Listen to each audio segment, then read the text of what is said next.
Good morning friends, welcome to shorthand smart learning. आज की dictation 90 शब्द प्रति मिनट डिक्टेशन, जो कि आपके एसएससी, आरआरबी और सभी प्रकार के स्टेनो एग्जाम की दृष्टि से अति महत्वपूर्ण है। तो डिक्टेशन को बिना स्किप करे पूरा लिखिए, साथ ही इसका ट्रांसक्रिप्शन भी जरूर कीजिए। डिक्टेशन के पीडीएफ के लिए हमारे व्हाट्सएप पर टेलीग्राम ग्रुप को ज्वाइन कर सकते हैं, जिसकी लिंक डिस्क्रिप्शन में दी गई है। अगर आप हमारे चैनल को अभी तक सब्सक्राइब नहीं किए हैं तो ज़रूर सब्सक्राइब कर लें और डिक्टेशन को ज़्यादा से ज़्यादा शेयर कर दें। डिक्टेशन शुरू होगी 5 सेकेंड बाद।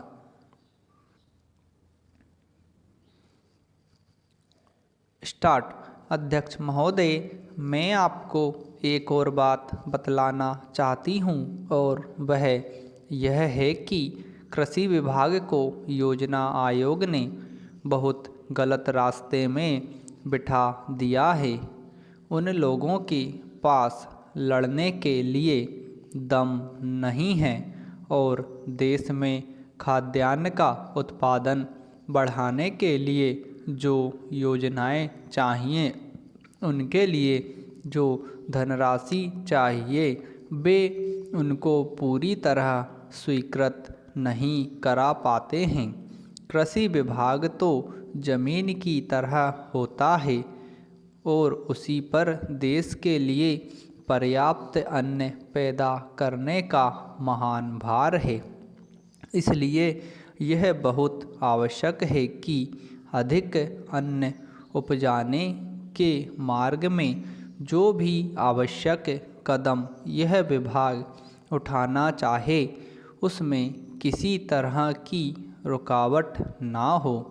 बहुत सी हड़तालें हो सकती हैं, मजदूर काम से बरी हो सकते हैं, लेकिन किसी भी हालत में वे खाने से बरी नहीं हो सकते। अब हम देखते हैं कि मिलों और कारखानों में हड़तालें हो जाती हैं, छुट्टी हो जाती है, तो आम काम के दिनों की अपेक्षा लोग उन दिनों में ज़्यादा खाते हैं, ज़्यादा दावतें करते हैं। आज यह हमारे लिए यह सर्वाधिक महत्व का विषय है कि हमारा अन्न का उत्पादन उस गति से बढ़े ताकि हम अपनी खपत से अधिक उत्पादन का उसका निर्यात कर सकें। पैरा सरकार तथा इस मंत्रालय के लिए यह समस्या एक बड़ा सिरदर्द पैदा कर रही है। हर एक विभाग में बड़े बड़े अधिकारी बैठे हैं और हजारों रुपए के बड़े बड़े वेतन ले रहे हैं, लेकिन मुझे दुख के साथ कहना पड़ता है कि उनका दिमाग कार्यालय की मिसलों और कागज़ों में लगा रहता है। इस विभाग का काम बहुत ही महत्वपूर्ण है। प्राकृतिक कोप के कारण जो समय समय पर हमारी फसलों को नुकसान होता है, इससे भी अपनी फसलों की रक्षा करने के लिए आवश्यक कदम उठाना इसके जिम्मे है। आज मेरे पास लखनऊ से कुछ लोग आए थे और वे लोग बोल रहे थे कि यहाँ दिल्ली में इस अवसर पर ठंडी हवा चल रही है और आप यहाँ दरवाजे बंद करके बैठे हैं या आराम से लेटे हैं, लेकिन हमारी तो जान खतरे में है। वहाँ ओले गिर रहे हैं और हमारी गेहूं की फसल खतरे में है।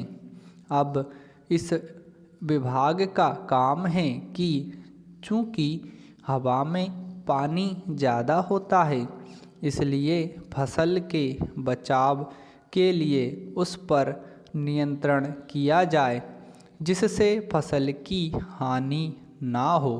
पैरा अध्यक्ष महोदय, जिस भावना से मैंने यह बिल पेश किया है उसको विरोधी पक्ष के लगभग सभी सदस्यों ने एक मत से महसूस किया है कि देश में बेकारी की जो समस्या है वह एक भयंकर समस्या है और उसके कारण हमारे देश का आर्थिक विकास, चाहे वह सामाजिक हो, आर्थिक हो या सांस्कृतिक, रुका हुआ है और ऐसी स्थिति में हम आगे बढ़ नहीं सकते हैं।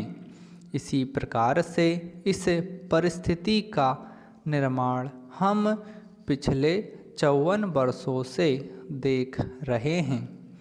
मंत्री महोदय ने यहाँ पर अभी कहा कि राष्ट्रपति इस काम को नहीं कर सकते हैं क्योंकि वह उनके अधिकार के बाहर है। आप राज्यों में राज्यपाल शासन स्थापित करते हैं। जब यह देखते हैं कि किसी राज्य में वहाँ की व्यवस्था, वहाँ का विकास ठीक नहीं हो रहा है, जब किसी राज्य में गड़बड़ी फैल रही हो, विकास का काम समाप्त हो गया हो और जिम्मेदारी से लोग काम ना करते हों, तो वहाँ पर राज्यपाल शासन स्थापित किया जाता है। ऐसे बहुत से उदाहरण हमारे देश में मौजूद हैं।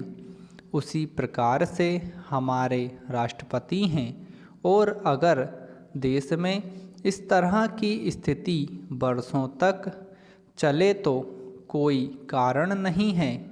आपात के रूप में राष्ट्रपति इस देश की सुरक्षा के लिए, इस देश की उन्नति के लिए जिम्मेदारी अपने हाथ में ना ले सकें। हमारे भाइयों ने बहुत से उदाहरण दिए हैं कि राज्यों में संयुक्त सरकारें नहीं चली, लेकिन उसके पीछे राजनीतिक हथकंडे थे।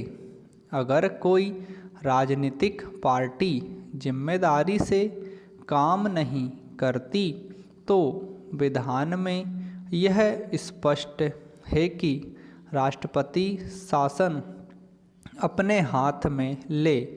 मैं एक और उदाहरण देता हूँ कि संविधान में आदिवासी हरिजनों के उत्थान के लिए प्रण किया गया था कि 10 वर्ष में उनकी सामाजिक तथा आर्थिक स्थिति को सुधार देंगे। लेकिन यह सरकार उसमें भी असफल रही। उसको एक बार 10 वर्ष के लिए बढ़ाया गया और दोबारा फिर 10 वर्ष के लिए बढ़ाया गया। इसी तरह से उसको बढ़ाते जा रहे हैं, लेकिन उनकी आर्थिक और सामाजिक उन्नति आप नहीं कर पाए हैं।